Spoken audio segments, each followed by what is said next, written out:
Hi, I'm Adam Sessler, and it's my great pleasure to introduce you to a series of videos on a game that is near and dear to my heart, Evolve. It's an asymmetric multiplayer game that pits 4 hunters of very distinct classes up against one monster that only gets bigger through the course of the match. And it may sound simple and elegant in concept, but turning it into a reality, that's a whole different story. It's a game that needs to be balanced, but the fundamentals of the game are imbalanced. I had the opportunity to sit down with the people at Turtle Rock Studios to get a better sense of what it means to build something like Evolve, something that you'll all get to experience with the Big Alpha.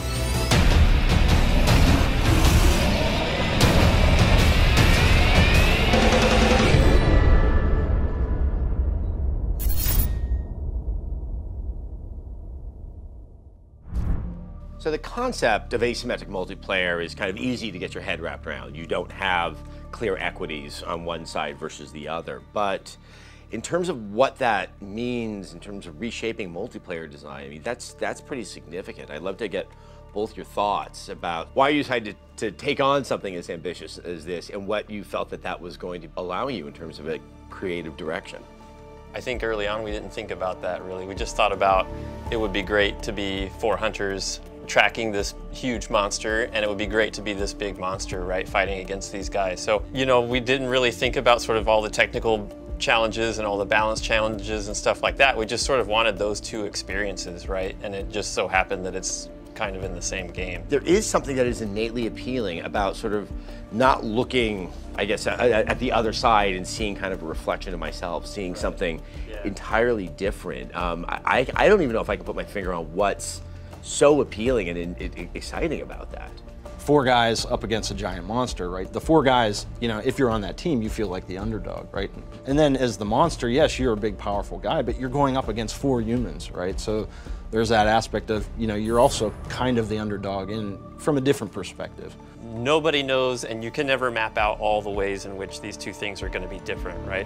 When it's very symmetrical and we know that we've got a medic on our team and they've got a medic on their team, we know how that can play out, right? But the fact that the monster is nothing like the hunters, you never know sort of moment to moment how those differences are going to work themselves out sort of as a problem. Yes, success doesn't seem to beget more success. I think you see that in a lot of multiplayer games where one team that gets an edge can kind of parlay that into a wider margin and a wider margin. And what I've noticed playing several matches is that you can feel really good about how you're doing, and that's kind of all for naught, maybe, you know, 5-10 minutes later, because fortunes can change so quickly. Yeah, we really made a conscious effort to make sure that you were never out. We've seen so many times in, like, you know, hundreds and hundreds of games where, you know, it was very clearly going to go this one way and you think it's going to go towards the monster's favor or whatever, and then something happens in the game. We always wanted that scenario of like feeling like, yeah, we might be down, but we can still win this. We can always come back.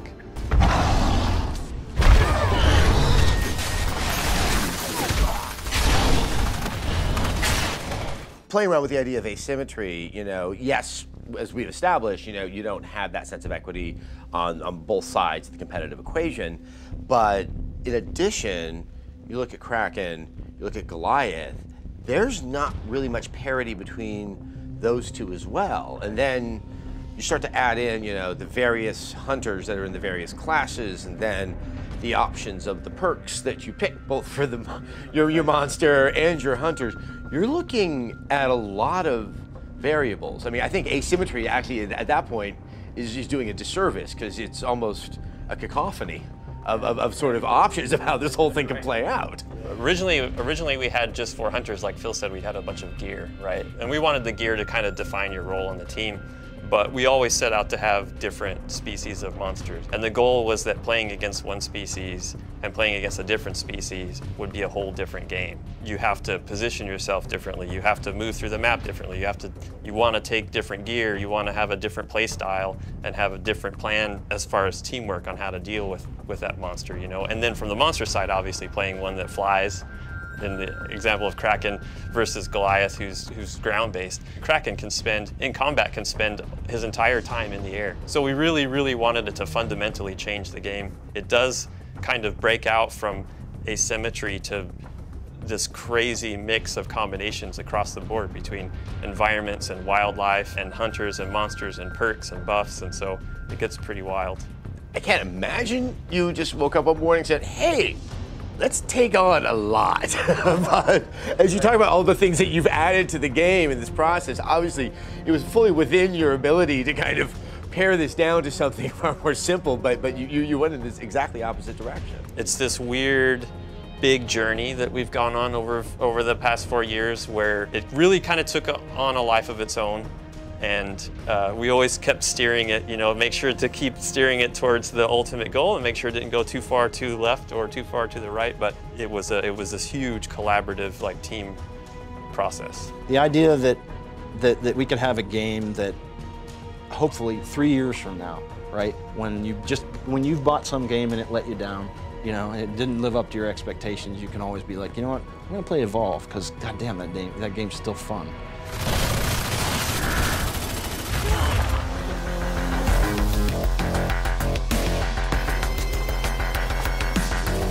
All these years of work going after an unconventional take on multiplayer design is about to be put to the test when thousands of players get in on the big alpha.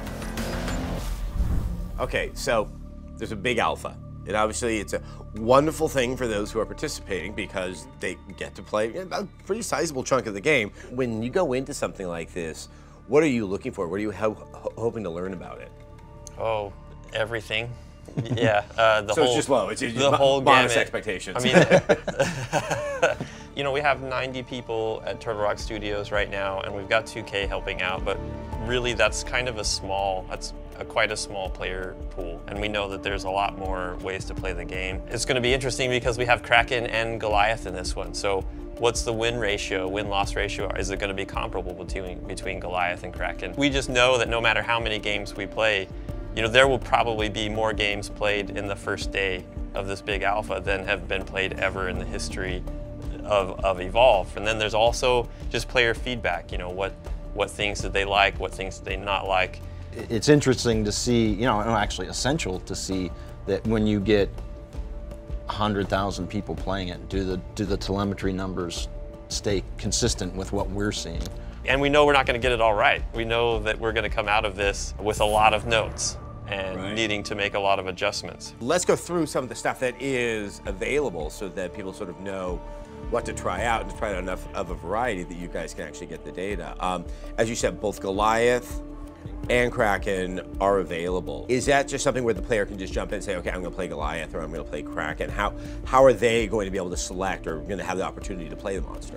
What we're going to be doing is really simulating as well as we can right now the release of the game. So, you know, we always knew that Kraken flying around is a little bit more challenging than running around on the ground. We felt like we didn't want people to try to learn Kraken and learn how to be a monster at the same time.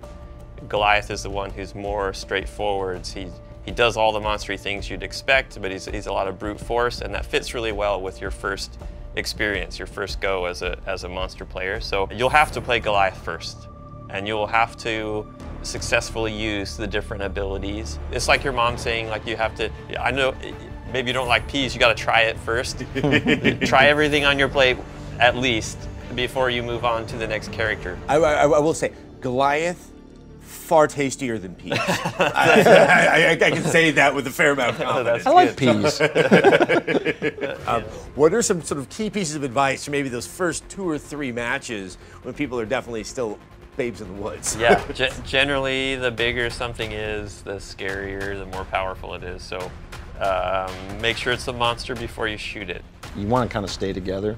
I mean, if a guy runs off by himself and trips and falls into, you know, a mega mouth, if his buddies aren't there, obviously, you know, that he's going to get swallowed whole. And something that I think that people don't, it takes people a while to figure out is that initially they're just following the tracks, but you have to realize that the monster moves more quickly than you do, right? So if you're exactly following those tracks, you'll never catch up. You'll never catch up. And so what you have to start doing is kind of anticipating and shortcutting and figuring out he's going this direction, so I'm going to go this direction, and we're going to try to head him off at the pass. How does it feel to kind of do a preview introduction of this baby that you've been working on for so long? I mean, obviously there's some wonderful information to get, but you know, you know, it must be sort of a complex moment for you guys. Yeah. It's a relief, obviously, and it's also scary at the same time. You know, it's just we've invested so much time and effort, and I think everybody's anxiously nervous. We got a little taste of it with the smaller alpha, but this big alpha is the real deal.